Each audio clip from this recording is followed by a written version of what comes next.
Mais aujourd'hui, donc là, on va se focaliser sur le lien qu'on peut avoir entre les diagrammes d'état et puis les chronogrammes. C'est une façon de voir si on est capable de bien lire un diagramme d'état. Donc là, on va s'intéresser à un exercice qui est en fait le système de commande de coffre motorisé.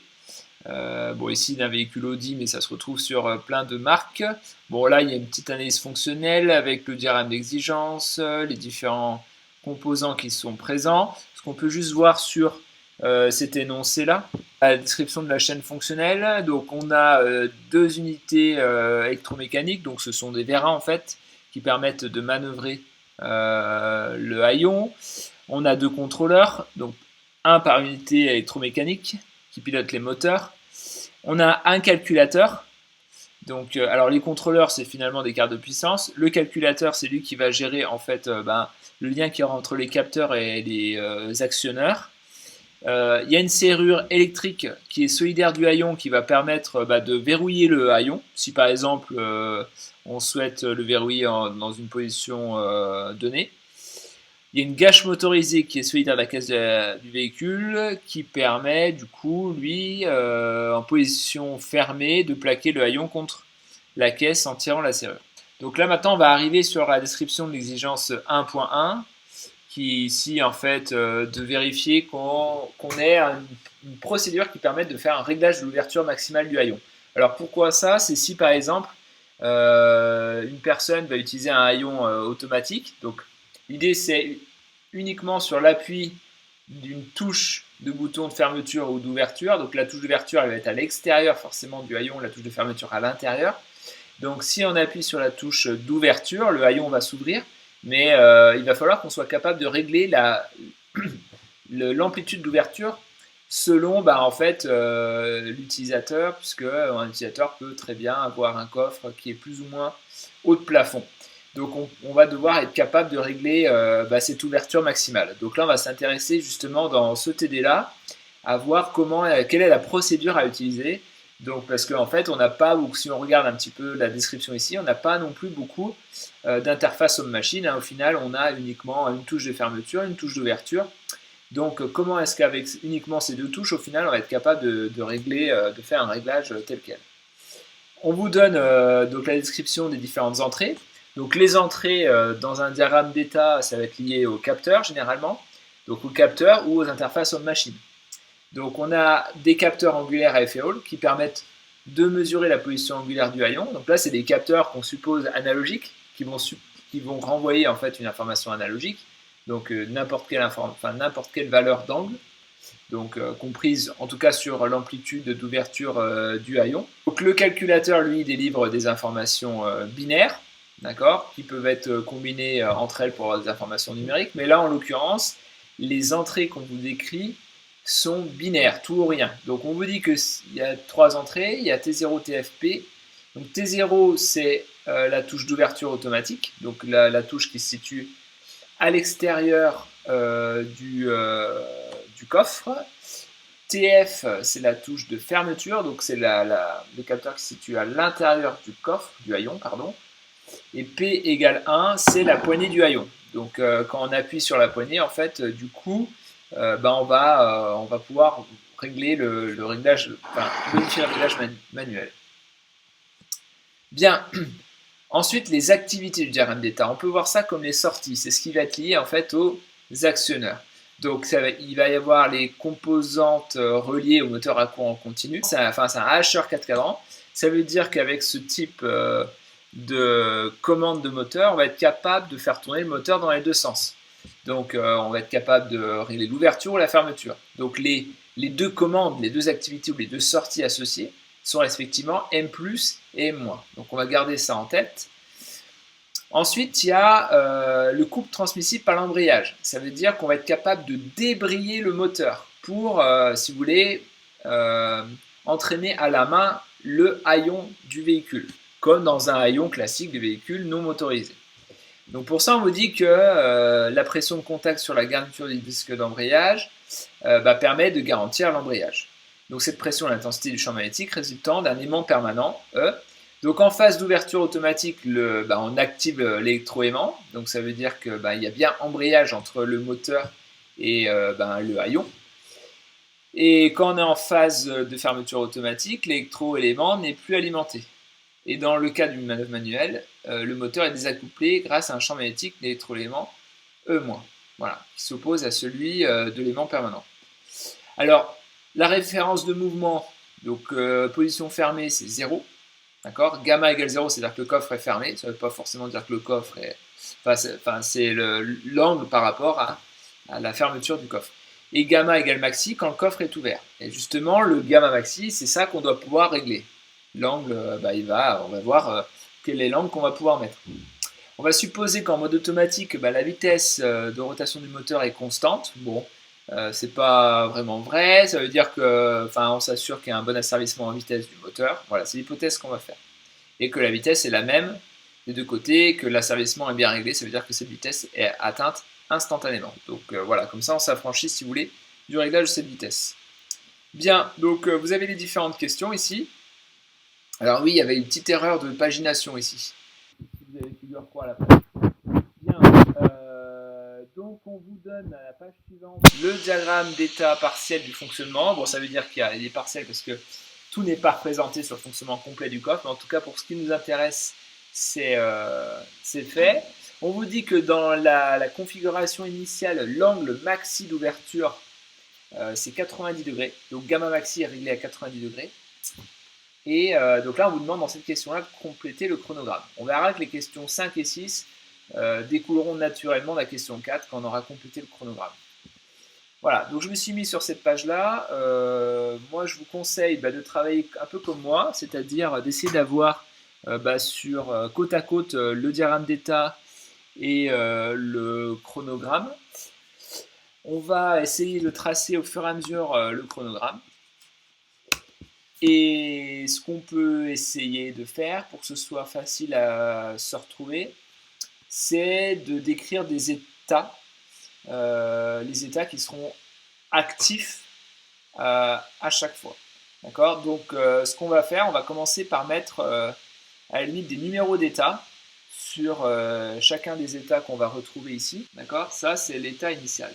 Donc l'état initial, on peut voir ça comme un état, un pseudo-état finalement, qui pointe vers l'état dans lequel on va débuter. Voilà. On va faire une numérotation sur chacun des états. Donc moi je propose de numéroter 0 par exemple, l'état vers lequel pointe l'état initial. D'accord. Ensuite les autres numéros vont être complètement arbitraires. Ça veut dire que là, a priori, je ne sais pas dans quel sens va évoluer le diagramme d'état, parce qu'en fait l'évolution du diagramme d'état va dépendre en fait du scénario d'évolution des entrées. Et les entrées, en fait, elles sont définies ici. Donc vous voyez qu'on vous avait donné 3 entrées. Il y avait T0, TF et P. Et là, on voit que finalement, il n'y a que T0 et TF qui dont on suppose qu'ils varient. Donc ça veut dire qu'on va supposer que P n'évolue pas du tout, puis on va supposer que P est égal à 0. D'accord. Donc ça, c'est l'hypothèse qu'on peut faire. Donc la numérotation de manière arbitraire. Donc on a 10 états en tout, sachant que dans notre scénario à nous, on n'est pas obligé forcément de passer par tous les états. Ça va dépendre un petit peu de l'évolution des entrées et des sorties. Ce que je vous propose sur le côté droit ici, sur le chronogramme, de rajouter, on a un peu de place au-dessus de M+, là, on va rajouter un graphe là, un chronogramme, sur lequel en fait, on va venir préciser quels sont les états actifs. La chronologie est découplée avec des instants où on dit chaque graduation fait 0,5 secondes. Donc là, on a une bonne base pour partir tous ensemble et bien comprendre comment on va lire ce diagramme d'état. Donc initialement, on vous dit que gamma, il vaut 0. Égale 0. D'accord. On dit que gamma maxi vaut 90 degrés. Bien, alors initialement, qu'est-ce qui se passe? Donc on voit que les deux entrées sont nulles. Ok. Donc ça veut dire que dans la position de départ, j'arrive ici, toutes les entrées sont nulles. L'évolution de mon diagramme d'état va se faire que si une des transitions qui sort, que je pourrais appeler aval éventuellement, qui sort de mon diagramme d'état, soit franchissable. Alors pour que cette transition soit franchissable, vous vous rappelez en termes de vocabulaire, eh ben, on a des choses qui sont écrites sur les flèches. Donc là, on voit des transitions potentiellement franchissables. Il y en a 4. D'accord? Il y a celle-là, celle associée à TF, il y a le T0, il y a celle-ci associée à P entre crochet gamma égale 0 degré, et puis celle-là. D'accord? Alors, vous vous rappelez, en termes de vocabulaire, la syntaxe, c'est événement, entre crochets, on aura condition de garde, et éventuellement, on peut avoir un slash avec une activité. Alors là, on regarde que le slash avec une activité n'est présent nulle part. D'accord? Donc déjà, on va s'affranchir de réexpliquer ça. Par contre, au niveau de la syntaxe, événement et condition de garde, vous vous rappelez, l'événement, c'est une condition instantanée, qu'on peut soit voir éventuellement comme un fond montant, ou en tout cas, l'événement associé à P, c'est le fait que P devienne vrai. D'accord? Mais c'est une grandeur instantanée. Ce n'est pas le fait que P soit vrai. C'est le fait que P devienne vrai. D'accord? Donc ça sera la même chose. Même si on n'a rien entre crochets derrière, ça veut dire qu'on a uniquement un événement. D'accord? Mais on peut avoir un événement sans condition de garde. D'accord? Si vous avez des questions, c'est là la petite subtilité du diagramme d'état. C'est le moment, il ne faut pas hésiter. Alors on va voir justement ce que ça va impliquer. Donc la condition de garde, vous voyez, vous vous rappelez dans ce que j'ai dit sur le cours du diagramme d'état samedi dernier, c'est que la condition de garde n'est évaluée que lorsque l'événement se produit. Et si cette condition de garde est vraie, à ce moment-là, je pourrais transiter vers l'état en aval de cette transition. Bien, donc un chronogramme doit être fait pour que normalement, on n'ait pas plusieurs possibilités en même temps. Qu'est-ce qu'on remarque? On remarque qu'au départ, il n'y a pas d'événement. Par contre, on a un événement qui apparaît au bout de 0,5 secondes. C'est l'événement T0, puisque au bout de 0,5 secondes, T0 devient vrai. Donc ça veut dire qu'on va plutôt franchir cet état-là. D'accord? Cette transition-là, excusez-moi. Donc ça veut dire que c'est cet événement qui se produit. Donc ça veut dire que cette transition-là est vraie. Là, on arrive sur un point de jonction. Donc sur ce point de jonction, attention, les autres transitions qui arrivent n'importe peu. Par contre, ça veut dire que je vais passer à la transition suivante. La transition d'après, on n'a aucun événement associé, aucune condition de garde. Ça veut dire que ça revient à avoir un événement qui se produit tout le temps. Donc ça veut dire que je passerai tout le temps à l'état suivant. Donc l'état, le premier état que je vais franchir, ça va être celui-là. Donc ça veut dire que jusqu'à ce trait-là, j'étais à l'état 6. À ce moment-là, je suis passé de l'état 0 à l'état 6. Donc derrière, maintenant, on va voir quand est-ce que je vais sortir de cet état 6. Alors déjà, qu'est-ce qu'on marque? On marque que dans cet état 6, j'ai une transition interne. Dans sa transition interne, c'est ce qu'on va avoir décrit ici. Vous voyez, la transition interne, là, elle est associée au mot-clé do. On peut avoir des transitions internes associées au mot d'entrée entry, on event ou exit. Donc entry, c'est à l'activation de l'état. Généralement, c'est plutôt lié à des activités instantanées. Et le do, c'est pendant l'activation de l'état. Et exit à la sortie de l'état. Si on fait un petit tour complet, si on balaye complet le diagramme d'état, on remarque qu'on a parfois, souvent des do, sauf ici on a un entry. Et là, on voit que le entry il va être associé à une affectation d'une variable. Vous voyez? Donc c'est plutôt ce qu'on va réserver à entry ou à exit, des affectations de variables. Par contre, voilà, ici ça veut dire qu'on va maintenir E+, et M+. Vous vous rappelez dans la description qu'on a donnée précédemment, je peux revenir sur la description du TP. Le M+, c'est lorsque le moteur tourne dans un sens positif, dans le sens où on ouvre le haillon. Et le E+, c'est l'embrayage. D'accord? Ça veut dire que on va bien coupler le moteur au haillon. Donc ça ouvre en gros le haillon. Donc c'est ce qu'on voit là, ouverture automatique. D'accord? Voilà, je suis dans cet état-là. Je reste dans cet état-là, en fait, tant que mes deux transitions-là ne sont pas franchissables. Donc on voit que dans ces deux conditions-là, j'ai uniquement des événements associés. Vous voyez, j'ai l'événement qui me dit que l'action TO va devenir vraie. Ou alors, lorsque cet événement se produit, ça veut dire que gamma qui résulte d'une mesure analogique du capteur va être égal à gamma maxi qui était réglé à 90 degrés. Comme ça, on a bien les hypothèses en tête. Pour l'instant, on est ici. Donc, parmi les deux sorties, M+ et M-, Et bah, du coup, là, on remarque que M plus et M- étaient bien nuls au départ. Mais à l'activation de l'état 6, et bah, c'est parti. M plus va devenir vrai. Ici, je ne sais pas combien de temps ça dure. Pour l'instant, je le réduis. Voilà, je reste sur le premier instant. On verra si on va le ragrandir. Donc M- reste nul pour l'instant. Je n'y touche pas.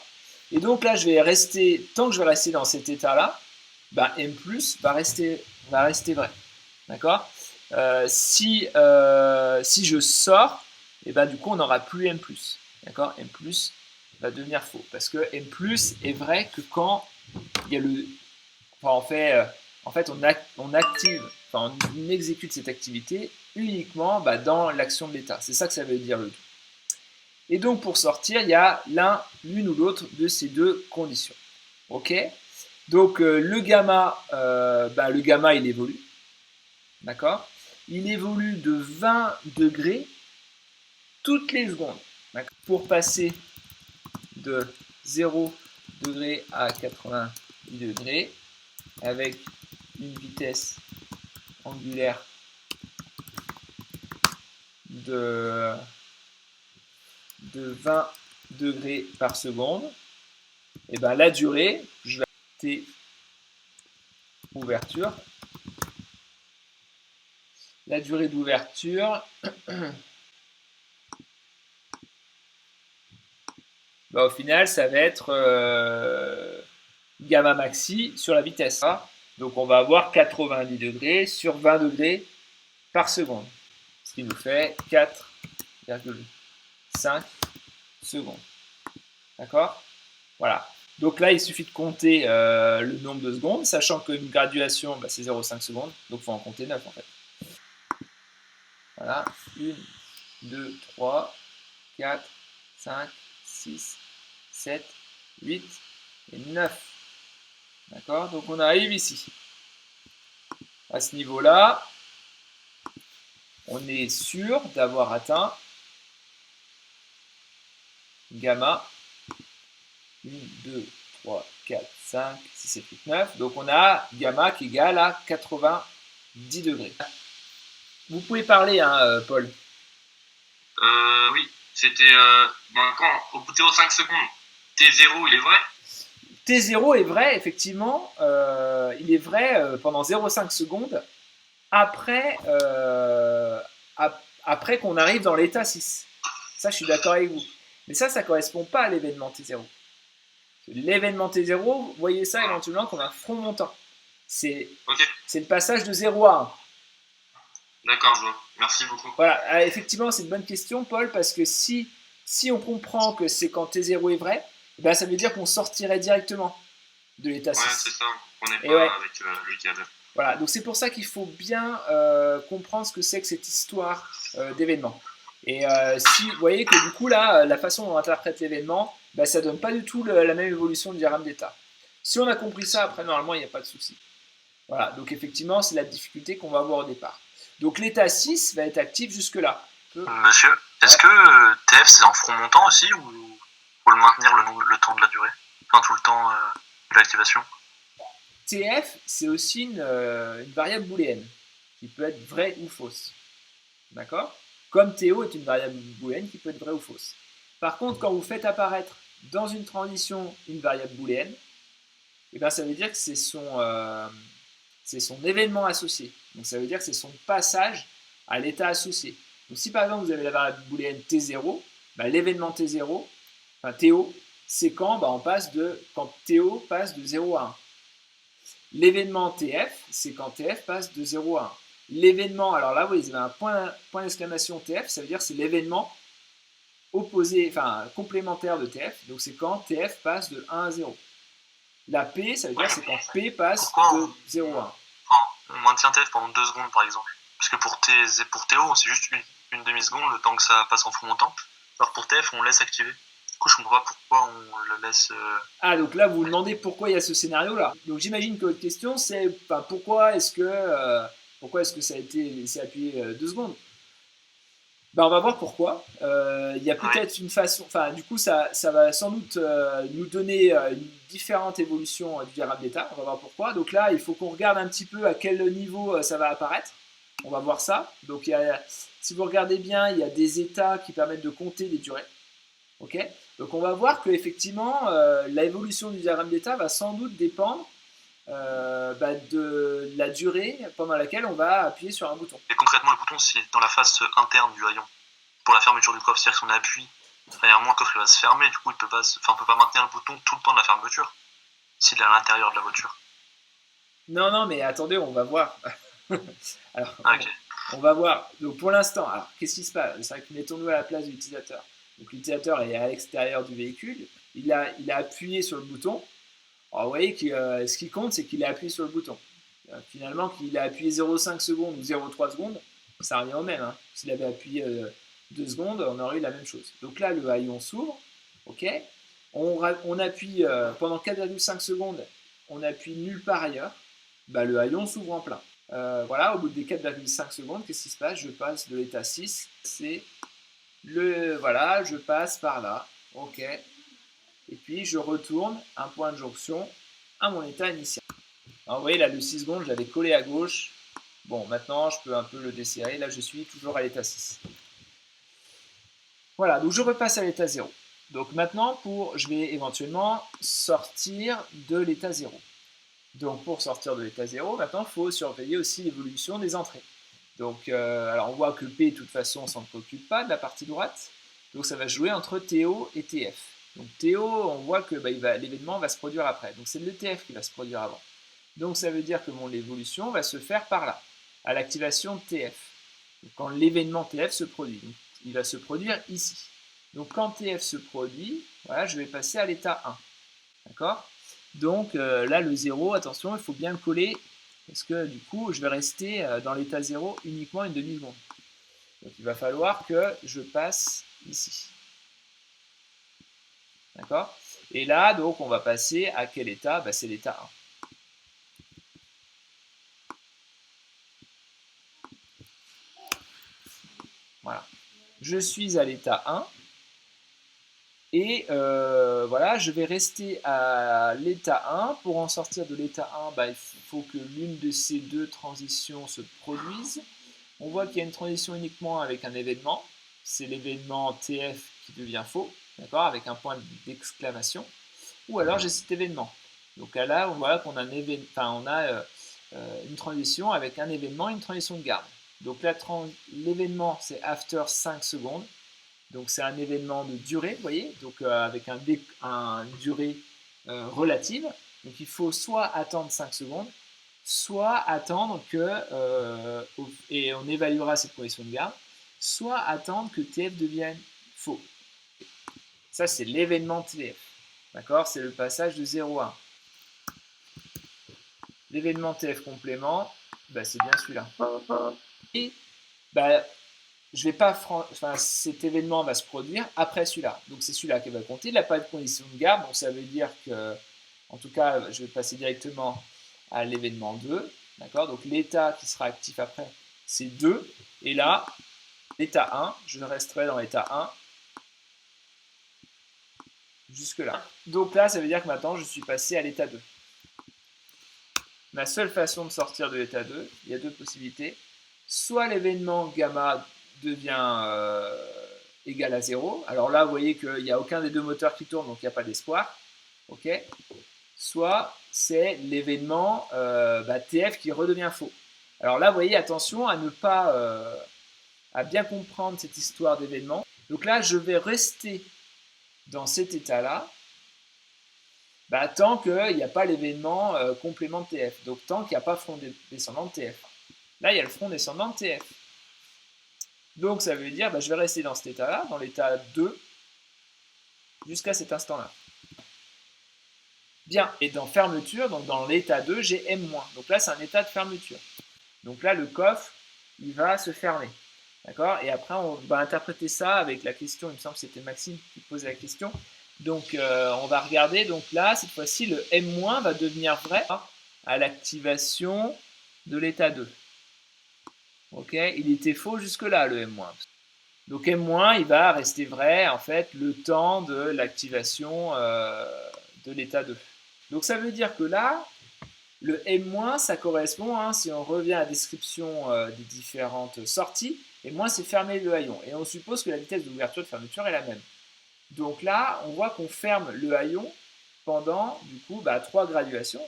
Donc 1,5 secondes. Donc je peux appeler éventuellement delta de gamma.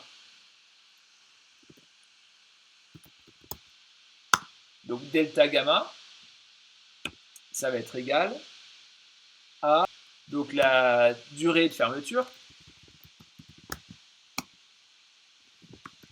fois la vitesse.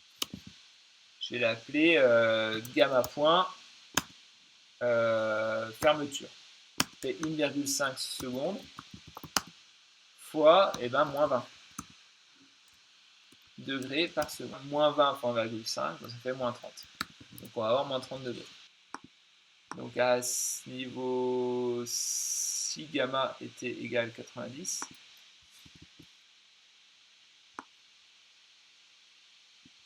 et gamma va être égal à 90 degrés jusqu'à ce que on commence à fermer le coffre. Alors je ne vais pas mettre les valeurs de gamma pendant la fermeture parce qu'il varie. D'accord. Donc là, gamma, il vaut 90 sur cette plage-là. Et puis, à partir de là, il va décroître. Et puis, donc là, gamma, il va être égal à partir de ce niveau-là, à 90, moins 30. Donc, il va être égal à 60. Après, on va voir combien de temps on reste égal à 60. Donc, on est maintenant sur l'état 3. OK, il y a TF, l'événement TF, complément TF qui s'est produit. Donc là, je suis passé à l'état 3, ce qui a désenclenché en fait le M+, qui m'a permis d'arrêter l'ouverture du haillon. Ok.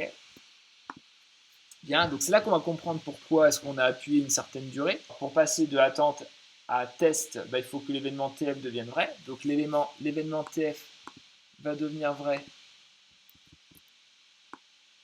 ici. D'accord. Bien, ici on a l'état 4. Bien, et pour sortir de l'état 4, deux possibilités, soit j'attends 5 secondes, soit l'événement TF devient faux. Donc on voit que l'élément TF devient faux au bout de 6 secondes. Donc ça veut dire qu'il y a cet événement-là qui se produit avant.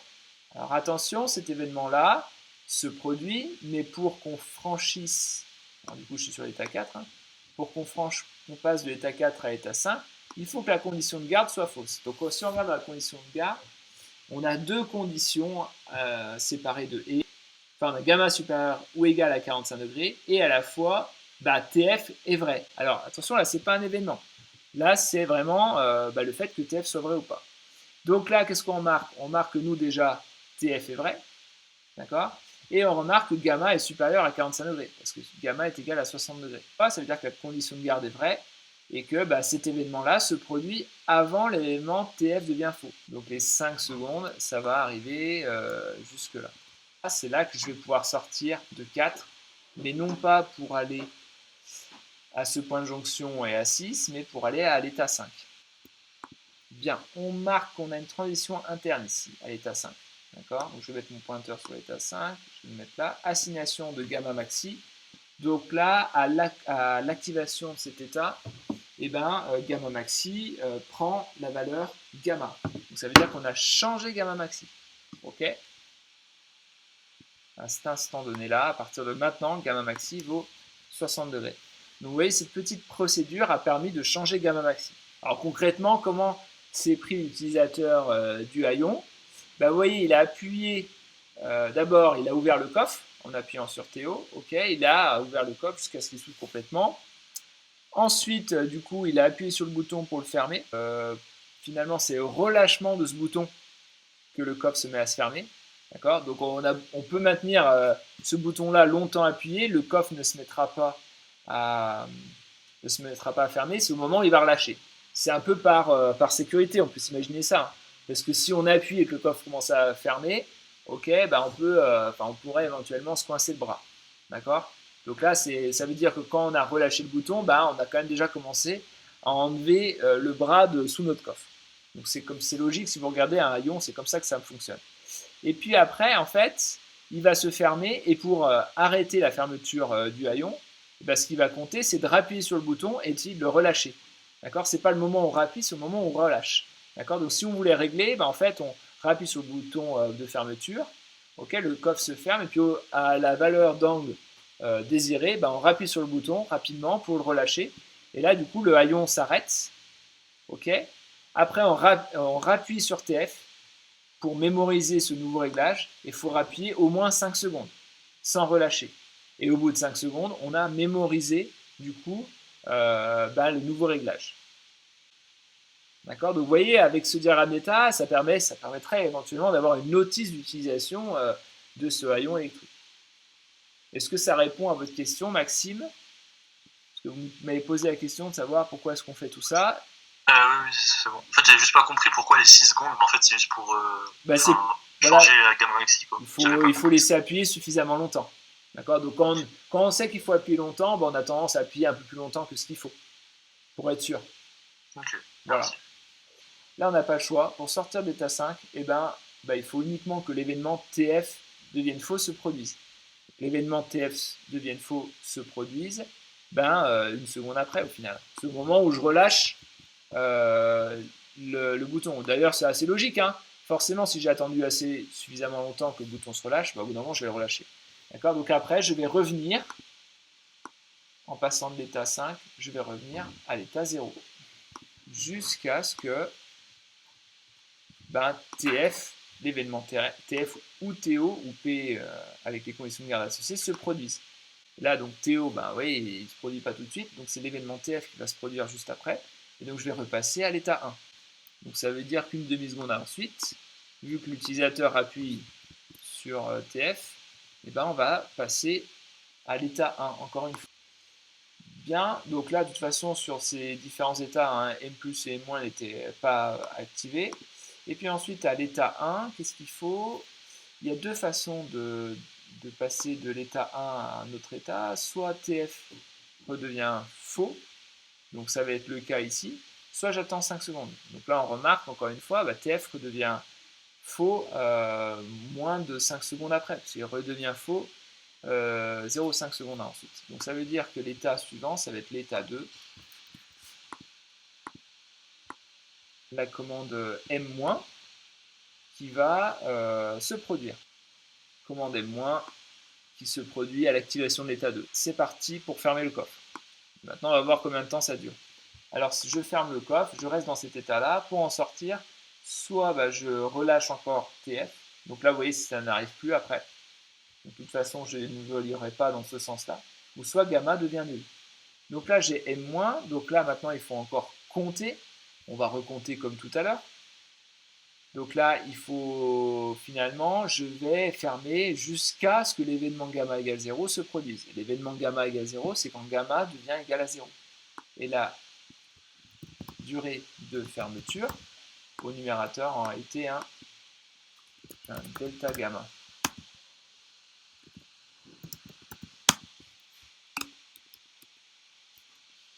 On a un delta gamma, delta gamma c'est 0 moins gamma maxi, parce que la valeur finale c'est 0, puis là on était à gamma maxi.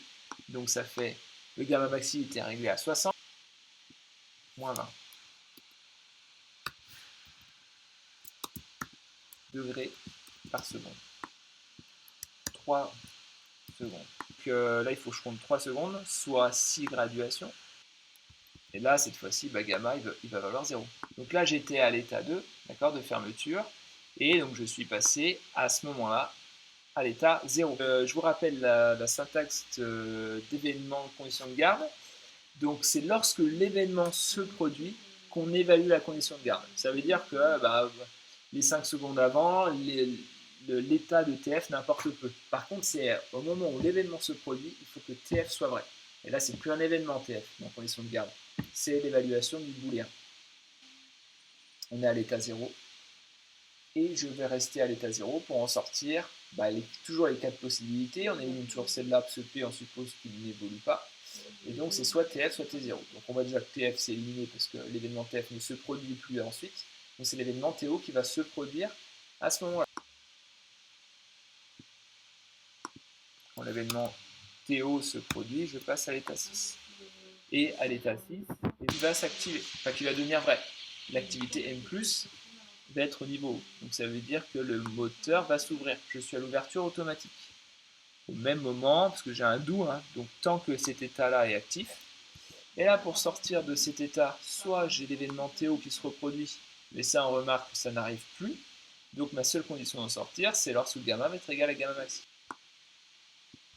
Durée d'ouverture 2. Donc on va avoir encore un delta gamma sur gamma point. Donc là c'est le gamma point d'ouverture. Et donc ça fait gamma maxi moins 0. Et là le gamma maxi, il était toujours réglé à 60 sur 20 degrés par seconde. Donc ça fait bien toujours les 3 secondes. Voilà, donc là comme ça on a le chronogramme complet. L'état 6, alors bien sûr il ne dure pas jusqu'à la fin. L'état 6, on va aller jusque là. Et après l'état 6, je suis rebasculé à l'état. Alors j'étais à l'état 6. Hein, là, mon petit curseur il est ici. Et je suis rebasculé à l'état 0.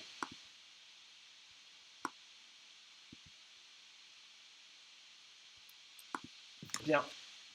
Je pense qu'on a terminé le chronogramme. La question qui en découle est simple. Elle est déduite directement. Quelle est la nouvelle valeur de gamma maxi? Donc là, c'est 60 degrés